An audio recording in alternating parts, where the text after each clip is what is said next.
मराठी मॅट्रिमोनीवर मिळतो सगळ्यात जास्त चॉईस। मराठी मॅट्रिमोनीने लाखो स्थळं जुळवली आहेत। यापेक्षा चांगली गोष्ट काय असू शकते? मराठी माणसांची नंबर 1 चॉईस मराठी मॅट्रिमोनी। येत्या रोहा शहरामध्ये मुस्लिम मोहल्ल्यामध्ये आज पक्ष प्रवेश होणं पार पडला आणि खऱ्या अर्थाने ऐतिहासिक हा कोलाड नाक्यावरची छोटेखानी सभा आणि मग सभेची सुरुवात करताना मी देवाशपथ खरं सांगेन बोललो।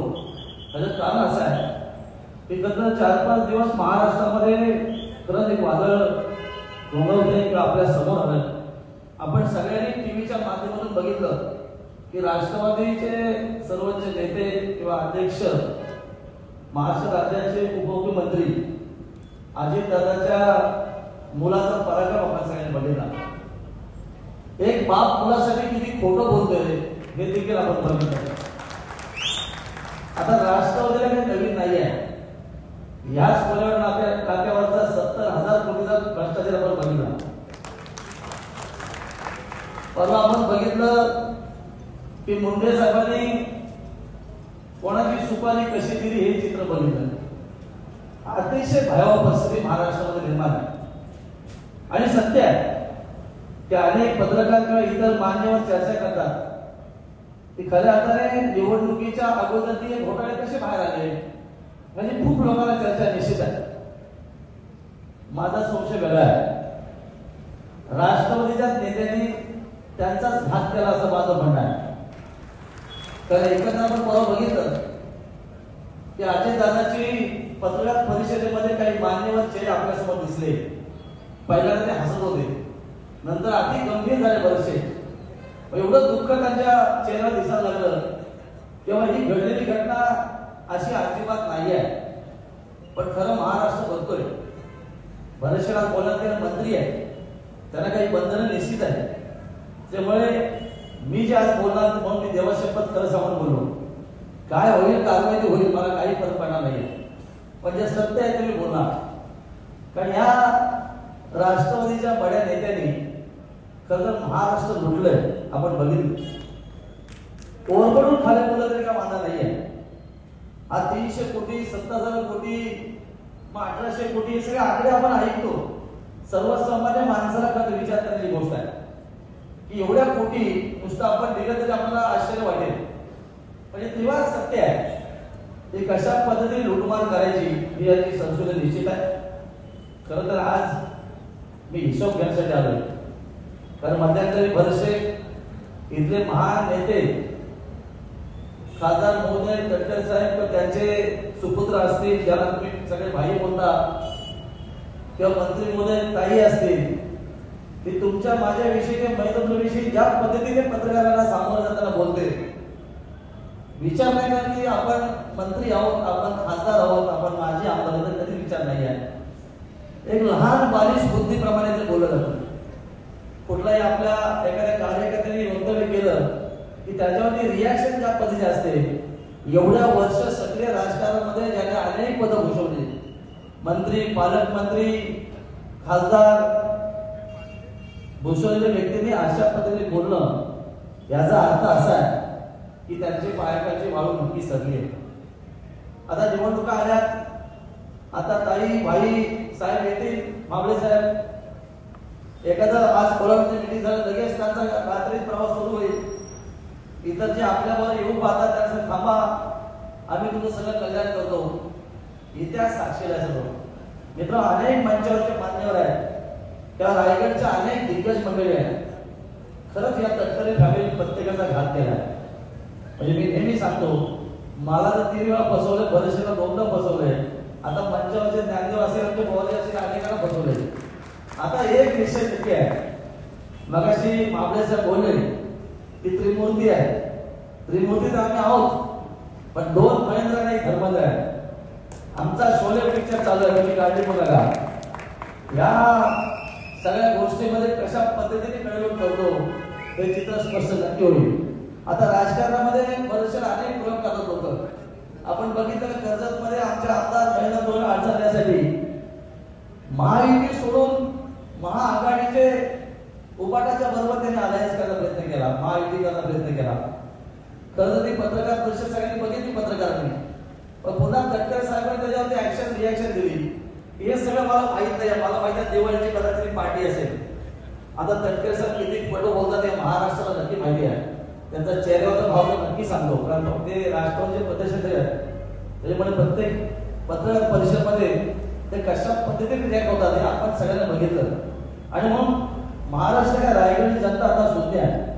खरं तर ह्या निवडणुकीमध्ये आम्ही हिशोब तर नक्की करणार, कारण अनेक वेळा अनेकांना फसवले, अनेकांची कुटुंब बर्बाद केलेली आहेत. आपल्याला माहित आहे की खऱ्या अर्थाने अलिबागचं शेतकरी कामगार पक्ष साम्राज्य कधी कोणा वाटत नसेल ते खऱ्या अर्थाने संपुष्टात येईल. पण जनतेच्या जीवावरती खऱ्या अर्थाने त्यांच्या कृपा आशीर्वादाने अलिबाग म्हणून त्यांना हातभार केले, हे आपण सगळं बघितलंय. आता वेळ आहे खरं तर या वयातल्या तटकरे फामीला हातभार करण्याची.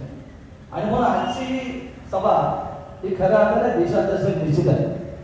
शेठ आता निवडणुका आल्या, नगरपालिकेनंतर जिल्हा परिषद पंचायत निवडणुका आहेत, ग्रामपंचायत निवडणुका आहेत. पुढील 3 वर्ष 3.5 वर्ष पुढे कुठल्याच निवडणुका नाही आहे. आपण जे काय करायचं असेल तर ह्याच निवडणुकांमध्ये आपल्याला हिशोब चित्त करायचा आहे. आता त्यांची गणित उलट फिरवायला लागले. आमच्या इथे नवगणे साहेब आहेत, त्या ठिकाणी ज्ञानदेवी आहे, सारा गाडा अभ्यास सगळे करणारी मंडळ, चालते सगळे सगळे अभ्यासू मंडळी आहे. आता अशा गोष्टीला कोणी घाबरत पण नाही आणि भीक पण घालत नाही आहे. तर आम्ही तिघेही मातब्बर आहोत. आमच्या पाठी शिंदे साहेबांचा आशीर्वाद आहे. आणि म्हणून जे चित्र आता उभं राहिले ते खऱ्या अर्थाने बदलणारं चित्र आहे.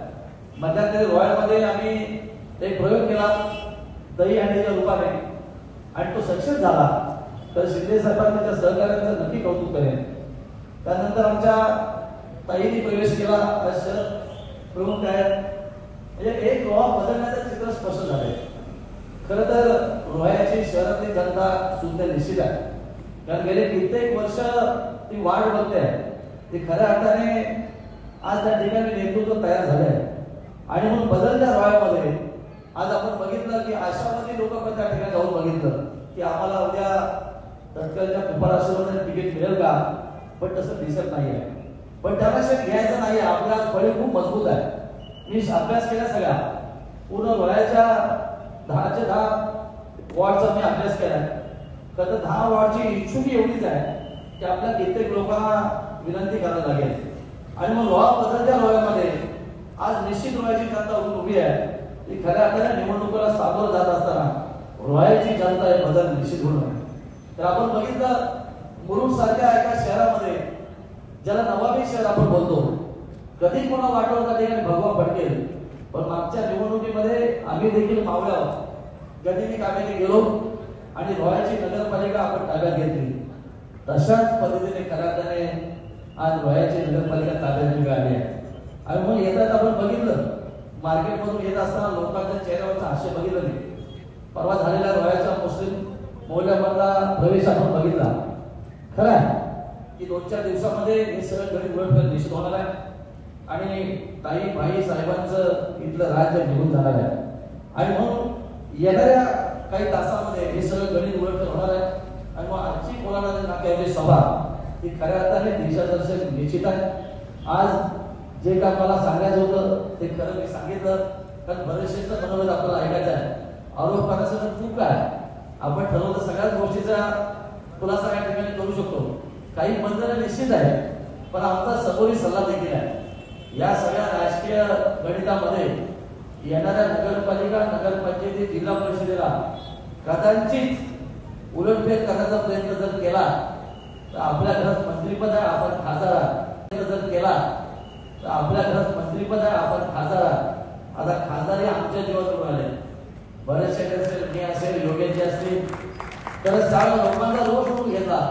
अनेक सक्रिय कार्यकर्ते सांगत होते ईश्वराला मदत करू नका, पण आदरणीय शिंदे साहेबांचा शब्द आम्ही पाळला आणि सर्वसामान्य जनतेला हात जोडून सांगितलं की एकदा चुकीला माफी देऊया. पण ती माफी एवढ्या आमच्या अंगाशी आली आहे की खऱ्या अर्थाने त्याचा शेवट करणं ही काळाची गरज आहे. म्हणून आजची सभा खऱ्या अर्थाने येणाऱ्या रायगड जिल्ह्यातल्या टेंभुर्णा तटकरे साहेबांच्या साम्राज्याला सुरू करण्याचं काम या ठिकाणी निश्चित करेल असा माझा आशावाद निश्चित आहे. आज खऱ्या अर्थाने महान नेत्यांनी या ब्रिज खाली प्रवेश केलाय. बरेचसे काळ खूप मोठा प्रश्न गंभीर आहे. मराठी मॅट्रिमोनीवर मिळतो सगळ्यात जास्त चॉईस. मराठी मॅट्रिमोनीने लाखो स्थळं जुळवली आहेत. यापेक्षा चांगली गोष्ट काय असू शकते? मराठी माणसांची नंबर 1 चॉईस मराठी मॅट्रिमोनी.